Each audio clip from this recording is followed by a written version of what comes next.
It is so great seeing my next guest finally make his UFC debut. It's coming up here April 30th, UFC Fight Night. It's Carlos the Cannon back here on the program. Carlos, how are you, sir?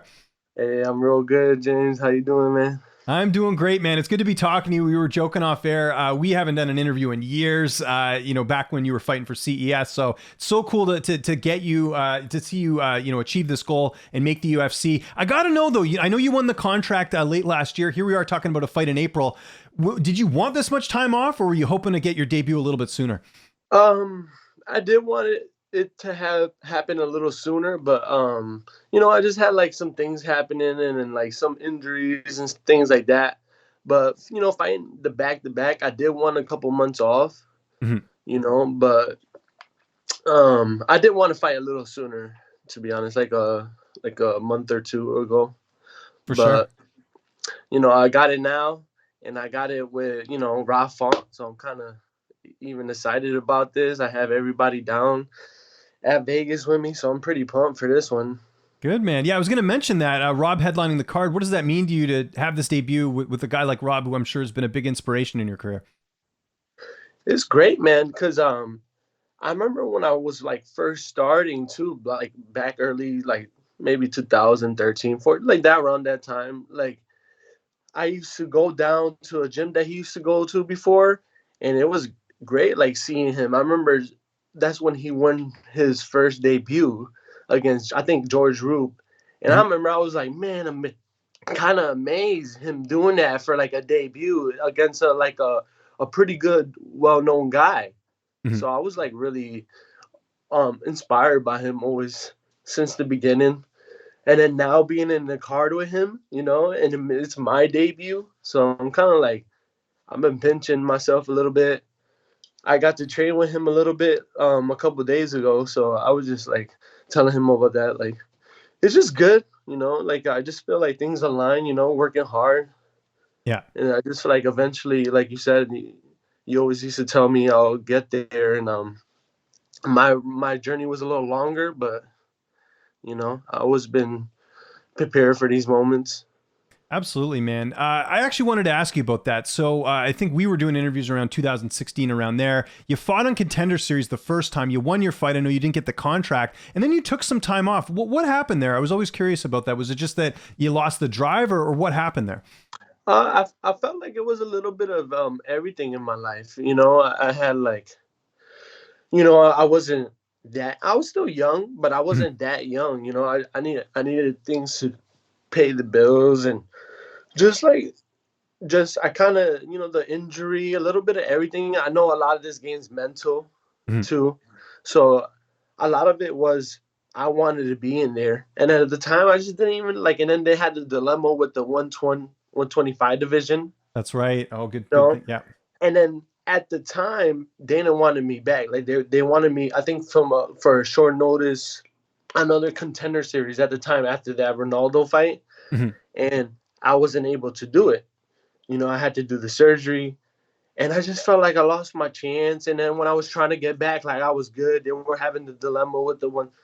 So I was just having a lot of like things like that mentally, Okay. And then, eventually I found that drive. I never kept away from it. I was always teaching and training and working on things that I felt like I had to work on. But I was always there. And then I just one day, like a lot of it was I had a really bad accident, and it could have been like really, really bad. And then it just made me like appreciate life. And then the COVID, and then just like you got to do what you got to do. And it's like life can happen. Anything in life can happen. And it's just like a crazy story. I feel like I just like turned around out of nowhere. It's like I really woke up the next day. I was like, yo, I'm going to just do this 100% again. I don't even care. Like, Yeah. and pretty much that's what happened. Oh, absolutely. And I just jumped right back into it. Yeah, and it's almost like you never left, right? When you came back, you really, came out with a vengeance and all that. Yeah, it was like, hey, it's like you just paused time or something. One thing I'm curious about, we think of Tyson Chartier as this great coach, and he certainly is with Calvin and Rob, but we don't think of Tyson as the manager. How much has he helped you through this entire process? Because I know he's a guy that really cares about his fighters, checks in on them all the time. How much did he sort of help you through this process? Oh, Tyson was a really big help too. You know, there's times I would even go to his house and we'll talk about coming back and stuff like that. He would call me, and it was a lot of it was me, James. Like it Yeah. was me, but Tyson was always like he could have been a manager too and been like, "Man, I give you a whole bunch of opportunities to come back, fight in the regional." Like, all right, Carlos, like we're done. He never was like that. He will always be like, Carlos, what's going on? Are you training? Talking to my other head coach, Yeah. you know, like so he never really, um, like stopped looking for me.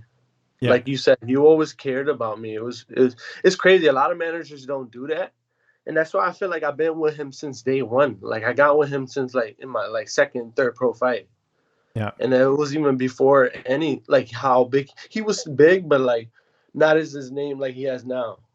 Yeah. It's been And it was cool. I always appreciated him, and I Yeah. just felt like I was in the car with him this weekend, and he just feels like the old Carlos is back, and I feel like we got our relationship like how it was before. So it's just like really everything's been really good vibes, and he's gonna be there at my fight too, so he's gonna be able to see my debut too. Yeah. So That's I feel awesome. like I've been more excited about this one than anything. And a good opponent here, man. You're fighting an undefeated guy. What do you know about him? How do you feel like you match up against him here?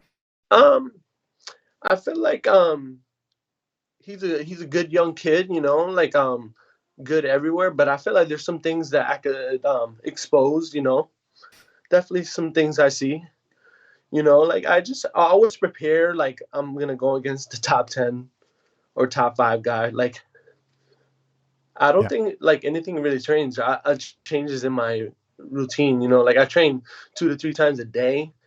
Maybe if anything, like when I get in fight camp, I'll try to take more days off or do more recovery things, and then I see what the guy's really good at and like his strength.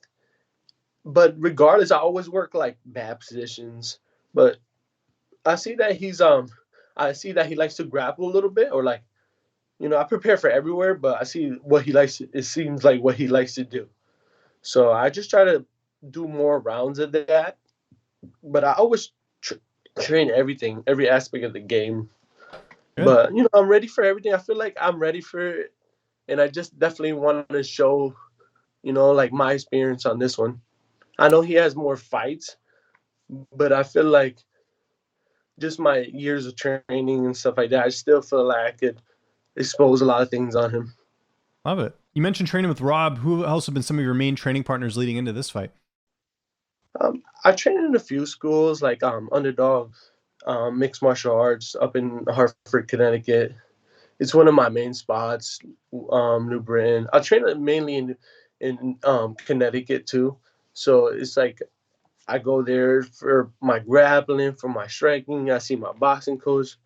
I go to my other school, Cage JSA. So there's a lot of grapplers, young kids like the kid I'm going against, like scrappy kids. They're kind of fearless. They haven't really experienced a lot of things, and I feel like I like going to places like that. It keeps me on my toes, Good and I man. feel like until I'm not doing against, I'm not doing good against those kids. That's kind of when I'll stop. But I feel like I'm still on point. Like I feel like I'm always getting better. Like I never really stopped training. I'm, Love I'm it. like a real student of the game. Weight cut. I know we still got some time. How's all that going ahead of the fight?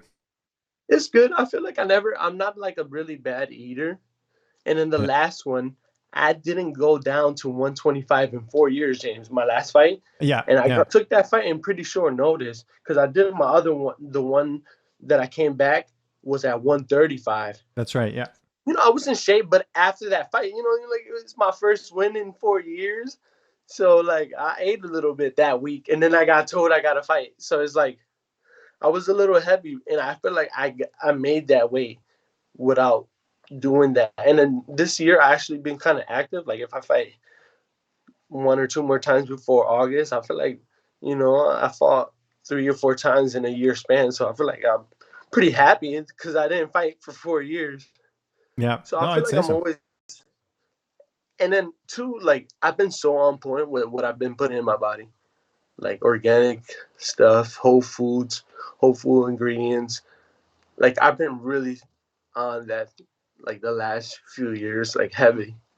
So it's been Good. like working out for me. I feel better everywhere, muscle wise. So that's what made me come back to.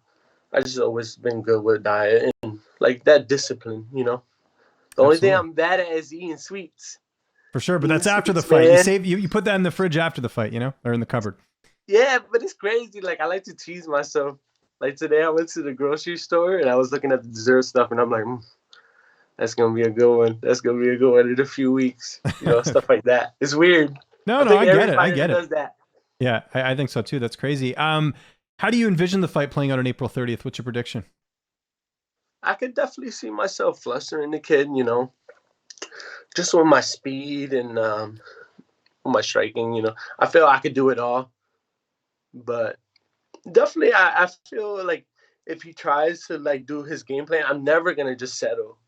I'm always gonna come back with an attack or something. So I definitely feel I could fluster him a little bit, make him make a mistake, get a little inches in there. Okay. Definitely see something like that happening. Forward to it, man. UFC Fight Night, April 30th. Rob Fonchito Vera and this guy making his debut. Carlos, thanks for the time, man. Always a pleasure. If there's anyone you want to thank, any sponsors, any social media, I'll give you the last word. Thank you, man, James. I appreciate you. Always showing me the love since day one. Always believing in me too. And just this right here, elite nutrition, been helping me since day one too to come back. Just a lot of energy, good food in my system, shakes, all that. But just my family, everybody, just everybody that's been involved with me since day Cool. one. It's been a long journey. I'm just really pumped for this one and decided to put my all into this one, man.